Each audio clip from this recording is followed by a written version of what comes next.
New ইয়র্কের Jackson হাইটসের ৭৪ স্ট্রিটের merit কাবাব রেস্টুরেন্টে গেল বুধবার রাত ১১টার দিকে আগুন লাগলে স্থানীয় জনমনে আতঙ্ক ছড়িয়ে পড়ে। দেশটির দমকল বাহিনী কয়েক মিনিটের মধ্যে এলাকা ঘিরে ফেলে। খুব দ্রুত আগুন নিয়ন্ত্রণে সমর্থ হওয়ায় বড় ধরনের ক্ষতি থেকে রক্ষা পায় মেরিট কাবাব রেস্টুরেন্ট ও উপরতলার মুক্তধারা ইনক।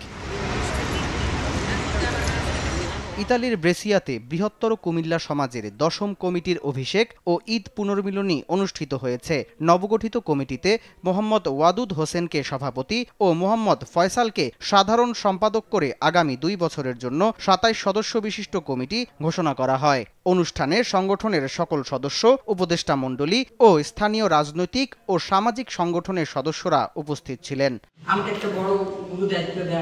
এদিকে গেল রবিবার সিডনির ব্ল্যাকটাউনে জাহাঙ্গীরনগর বিশ্ববিদ্যালয় অ্যালামনাই অ্যাসোসিয়েশনের প্রথম বার্ষিক সাধারণ সভা ও নির্বাচন অনুষ্ঠিত হয়। এতে তাহমিনা মালিক বিনা ও রাশেদুল মোবাশ্বির মিকন সভাপতি ও সাধারণ সম্পাদক পদে বিজয়ী হয়েছেন। নির্বাচন ও ফলাফল গণনা শেষে নির্বাচন কমিশনার খালেদা কায়সার মিনি, সভাপতি তাহমিনা মালিক রহমান বিনা, সহসভাপতি লামিয়া আহমেদ লুনিয়া, সাধারণ সম্পাদক রাশিদুল মোবাশ্বির মিকন, যুগ্ম সচিব সাবিরা রহমান রিমা, কোষাধ্যক্ষ সান্দিদ বিন একলিম, সাংস্কৃতিক সম্পাদক উমাশঙ্কর বড়ুয়া, ক্রিয়া সম্পাদক শফিকুল হায়দার চৌধুরী এবং কার্যকরী সদস্য পদে মতিয়া পারভিন, মোহাম্মদ নূরে জান্নাত নাইম, মোহাম্মদ হাসান শাহ রিপন, নিগার সুলতানা, তহিদ হাসান ও আনোয়ার সাদাত মনিকে বিজয়ী ঘোষণা করেন।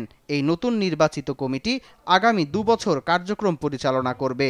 নবনির্বাচিত সভাপতি তাহমিনা মালিক বিনা বক্তব্যে সভায় উপস্থিত সকলের প্রতি ধন্যবাদ ও কৃতজ্ঞতা প্রকাশ করেন।